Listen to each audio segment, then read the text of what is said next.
Hi, my name is Christopher Alfonso. I train out of the Jiu-Jitsu company in Philadelphia, and I run their first affiliate, FSMBJJ, in the Federated States of Micronesia.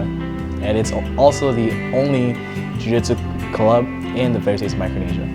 I love Jiu-Jitsu as a sport. Like, it's both physically and mentally stimulating. It's the only form of exercise that I really do enjoy, and it did such good for me when I was a bratty student in college.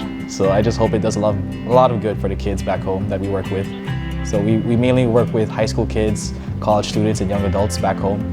And so far, like, you can see the changes in the kids, like from when they first start training to how they are now, like almost 3 years in. And it's nice to see that it's having a positive impact on them physically and mentally. Yeah, so when I graduated from college in Philadelphia in 2019, I was kind of bummed that I'd be going back home, knowing that there would be no training back home because there's really no jiu-jitsu in our country back home in Micronesia. So when I moved back home, I would only get to train when I would get to travel for work. And when the pandemic happened in 2020 and lockdowns were in effect, I couldn't travel for work or train. So my cousin and I started a tiny club just to stay active with it. And this coming June will be our 3 years since we started the club. And we're close to 30 students now. And we have a couple blue belts under us now. So we're developing our own training partners since we can't get those high-level roles, because we really are the trailblazers and the first people to bring Jiu-Jitsu to Micronesia. This is really a passion project for me and my cousin. We were the ones who brought in the first mats. They're just simple roll-up mats, like from Dahlinger. We started off with a 12-foot by 12-foot mat and started off with 12 students originally. And since then, the club has slowly been growing and growing over the years.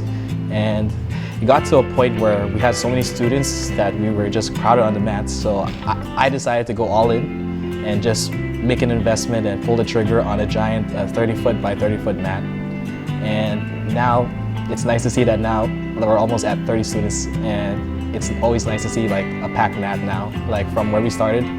Well, it's simple 12-foot by 12-foot mat with 12 students to now a 30-foot by 30-foot mat with close to 30 students. So we know that like we do this out of our own free time and pocket, and we only want to train with people who will be consistent, safe training partners.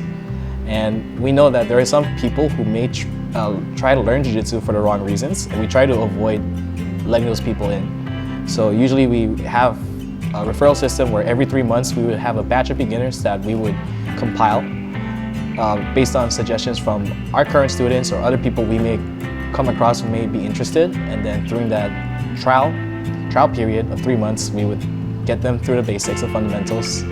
And if they stick with it, like, they're a welcome addition. If they have good intentions, they're a good, safe training partner, then they're welcome to continue training with us.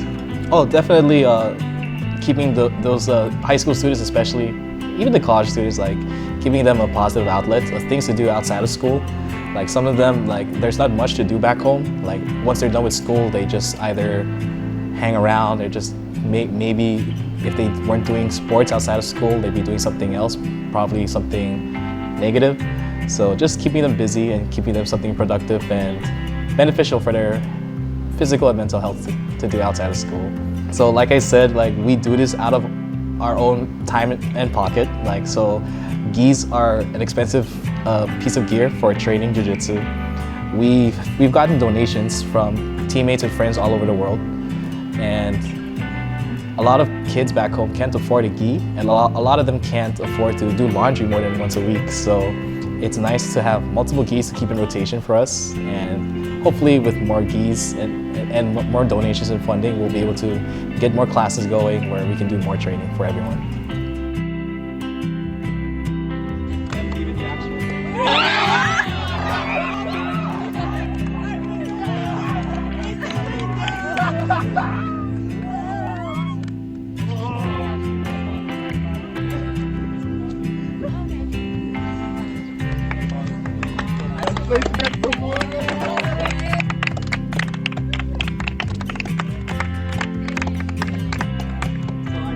Over the weekend, he asked Yota, oh, I didn't wear his white belt to his karate.